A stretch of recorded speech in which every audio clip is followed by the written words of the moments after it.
আসসালামু আলাইকুম রহমতুল্লাহ। বন্ধুরা, আপনারা আমার সামনে যেই লোগো ডিজাইনটা দেখতেছেন, এটা আমি মোবাইল দিয়ে পিক্সেলল্যাব অ্যাপ্লিকেশনের মাধ্যমে তৈরি করেছি। তো এই ডিজাইনটা আমি কিভাবে তৈরি করেছি সেটা আজকের ভিডিওতে আমি দেখাই দেবো। আপনারা সম্পূর্ণ ভিডিও মনোযোগ সহকারে দেখবেন। আর আপনারা যদি মোবাইল দিয়ে পিক্সেলল্যাব অ্যাপ্লিকেশনের মাধ্যমে বিভিন্ন প্রফেশনাল লোগো ডিজাইনের কাজ শিখতে চান এবং বিভিন্ন কোম্পানির এবং ব্যক্তিগত নাম ডিজাইনের কাজ শিখতে চান, তাহলে অবশ্যই আমার চ্যানেলটি সাবস্ক্রাইব করে রাখবেন। তো চলুন ভিডিওটা শুরু করা যাক।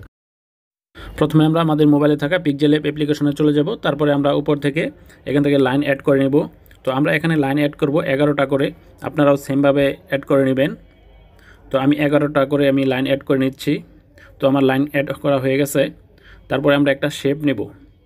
তো আমি এখান থেকে শেপ নিয়ে নিচ্ছি। তো শেপটার সাইজ এরকমই থাকবে। তারপরে আমরা ব্ল্যাক কালার করে দেব শেপটা। তারপরে আরও একটি শেপ নেব আমরা। তো এই শেপটা থাকবে আমাদের হোয়াইট কালার। তারপর আমরা এক সাইডে বসায় দেব। তো দেখুন, তারপরে আমি রেডিয়াস 100% করে দেব। তারপরে আরও একটি শেপ নেব, এটাও আমরা সেম সাইজ থাকবে, পূর্বে যেই হোয়াইট কালারের শেপটা ছিল। তারপরে এটাও রেডিয়াস 100% করে দেব। তারপরে আরও একটি শেপ নেব, তো এটাও আমরা এই সাইডে বসায় দেব। তারপরে এটা রেডিয়াস 100% করে দেব। তো দেখুন, এখানে 3টা শেপ বসায় নিয়েছি। তারপরে আমরা 3টা শেপ এবং নিচের একটা লেয়ার, টোটাল এখানে 4টা লেয়ার হয়েছে। এই 4টা লেয়ার একসাথে আমরা ম্যারেজ করে দেব। তো দেখুন, এখান থেকে আমরা 4টা লেয়ার একসাথে করে দিয়েছি। তারপরে আমরা কালার ইরেজার টুলসে চলে যাব। তারপর আমরা এখান থেকে হোয়াইট কালারটা ইরেজ করে দেব। তো দেখুন, আমার হোয়াইট কালারটা ইরেজ করা হয়ে গেছে। তারপরে আমরা আমাদের প্রয়োজন মতো ছোটো বড় করে নেব। তারপরে আমরা এখানে দেখুন বেজার যেই অপশনটা রয়েছে, আমরা এখানে ক্লিক করব। তারপরে এখান থেকে আমরা স্টকটা একটু বড় করে নেব। এটা আমি 29 করে দিয়েছি। তারপরে আমরা এটার কালারটা হোয়াইট কালার করে দেব। তো দেখুন হয়ে গেছে। তারপরে আমরা এটা একটু টেনে বড় করে নেব এবং এটাকে আমরা একটা কপি করে নেব। তো আমার কপি করা হয়ে গেছে। তারপরে আমি এটা নিচে সুন্দর করে অ্যাডজাস্ট করে বসায় দেব। তো বসানো হয়ে গেলে আমরা যেই ড্র অপশনটা আছে, এটা থেকে আমরা ব্ল্যাক কালার করে নেব। ব্ল্যাক কালার করে পেন সাইজটা আমরা একটু বড় করে নেব।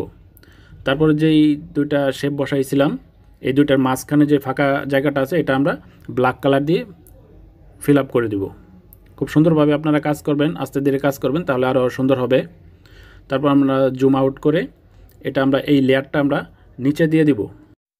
নিচে দেওয়ার পরে আমরা এই 3টা লেয়ার একসাথে ম্যানেজ করে কালার ইরেজার টুলসে গিয়ে আমরা হোয়াইট কালারটা ইরেজ করে দেব। তো দেখুন, আমি এখান থেকে হোয়াইট কালারটা ইরেজ করে দিয়েছি। তারপরে আমাদের একটা সুন্দর একটা শেপ হয়ে গেছে। তারপরে আমরা এই শেপটা টেনে আরেকটু বড় করে নেব এবং আমাদের ডিজাইন অনুযায়ী আমরা বসায় নেব। তারপরে আমরা এটা আরেকটা কপি করে এটা নিচের সাইডে বসায় দেব। তো দেখুন, দুইটা আপনার প্রয়োজন মতো আপনাদের ডিজাইন অনুযায়ী বসায় নেবেন। আপনারা সময় নিয়ে কাজটা করবেন, আরও সুন্দর হবে। তো দেখুন, আমার বসানো হয়ে গেছে। তারপরে আমরা আরও একটি শেপ নেব এবং এটা রাউন্ড শেপ থাকবে। আমরা অপাসিটি 100% কমাই দেবো এবং স্ট্রোকটা আমরা বড় করে নেব। আপনারা আপনাদের প্রয়োজন অনুযায়ী যতটুকু প্রয়োজন সেই সাইজ অনুযায়ী দিয়ে দেবেন। আমার দেওয়া হয়ে গেছে। তারপর আমরা ড্র যে পেনটা আছে সেটা আবার নিব এবং এখান থেকে আমরা এখন হোয়াইট কালার নিব এবং পেন সাইজটা আমরা একটু বড় করে নেব। তারপর আমরা এটা জুম ইন করে ড্র থেকে যে পেনটা নিয়েছিলাম হোয়াইট কালারের, সেই পেনটা দিয়ে আমরা মাঝ বরাবর এই মাথা থেকে ওই মাথা পর্যন্ত আমরা পেনটা দিয়ে হোয়াইট কালার দিয়ে একদম ভরে দেব। তো দেখুন, আমার বড় হয়ে গেছে। তারপর আমরা জুম আউট করে দেব এবং আমরা যে হোয়াইট কালারের পেন দিয়ে কালারটা দেওয়া হয়েছে, এই কালারটা আমরা নিচে দিয়ে দেব। তো দেখুন, আমার নিচে দেওয়া হয়ে গেছে। আমরা যেই রাউন্ডটা দিয়েছিলাম সেটার উপরে দেব।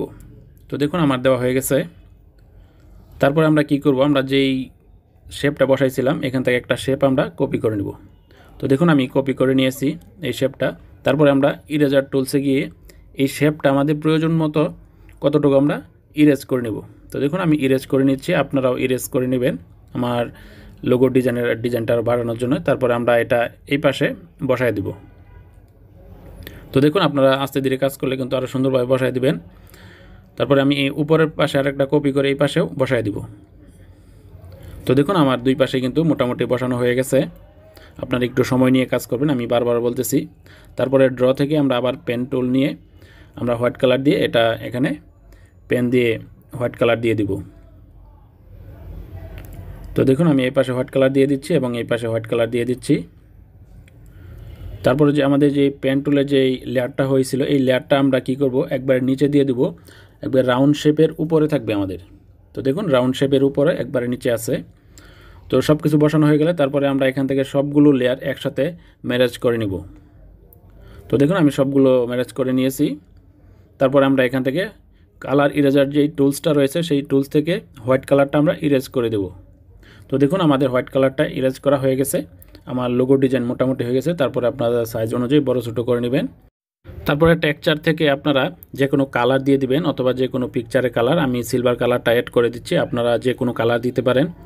তো আমি সিলভার কালারটা অ্যাড করে আমি একটু ছোটো করে নিচ্ছি। তারপরে আপনারা এখান থেকে যে কোনো ডিজাইনের শেপ দিয়ে দিবেন। আমি 3D শেপ দিয়ে দিচ্ছি আমার প্রয়োজন মতো, আমার ডিজাইন অনুযায়ী আমি দিয়ে দিচ্ছি। আপনারা আপনাদের ডিজাইন অনুযায়ী দিয়ে দিবেন, আপনাদের যেটা দেখতে ভালো লাগে। তো আমি এই শেপগুলো আমি মোটামুটি কাস্টমাইজ করে নিচ্ছি। তারপরে আপনারা এখান থেকে আরও গর্জিয়াস করার জন্য এমব্রোস ব্যবহার করতে পারেন। আমি এখান থেকে এমব্রোস দিয়ে দিচ্ছি, তো এটা এনেবল করে দিচ্ছি। তারপরে আমি এখানে বিভিন্ন সেন্সিটিভিটি আমি আমার প্রয়োজন অনুযায়ী প্রয়োজন মতো আমার ডিজাইন অনুযায়ী আমি দিয়ে দিচ্ছি। আপনারা আস্তে ধীরে কাজ করবেন, আরও সুন্দর হবে। তো আমার মোটামুটি কাজ শেষ। এখন আমি ব্যাকগ্রাউন্ডে পিকচারটা অ্যাড করে দেব। তো আমি ব্যাকগ্রাউন্ডে আমি ব্লু কালার একটা পিকচার অ্যাড করে দিচ্ছি। এই পিকচারটা আপনাদের কালেক্টে যদি আরও সুন্দর সুন্দর ব্যাকগ্রাউন্ডের পিকচার থাকে তাহলে সেগুলো অ্যাড করে নেবেন। তো আমি অ্যাড করে দিচ্ছি। তারপরে আমি এখান থেকে একটু শ্যাডো দিয়ে দিচ্ছি ব্ল্যাক কালার, আমার যেই লোগোটা ছিল লোগোর পিছনে। তো আমার শ্যাডো দেওয়া হয়ে গেছে। তারপরে আমি এখানে কোম্পানির নেমটা দিয়ে দিব, আপনারা যে কোনো নাম লিখে দিতে পারেন। আমি সিম্পল লিখে দিচ্ছি যে কোম্পানির নেম। আপনারা যে কোনো স্লোগান বা কোম্পানির নেম এখান থেকে লিখে দেবেন, যে কোনো ফ্রন্ট দিয়ে দিতে পারেন এবং আপনারা অন্যান্য প্রিমিয়াম ফ্রন্ট ব্যবহার করতে পারেন। তো বন্ধুরা আশা করি আপনারা এই ভিডিওটা দেখে আপনারাও এরকম প্রিমিয়াম লোগো তৈরি করতে পারবেন। আর ভিডিওটা কেমন হলো সেটা আপনারা কমেন্ট করে জানাবেন এবং আপনারা অবশ্যই ভিডিওতে একটি লাইক দিয়ে আমার চ্যানেলটি সাবস্ক্রাইব করে রাখবেন। তারপরে সমস্ত কাজ শেষ হলে আপনারা সেভ দিয়ে দিবেন। ধন্যবাদ।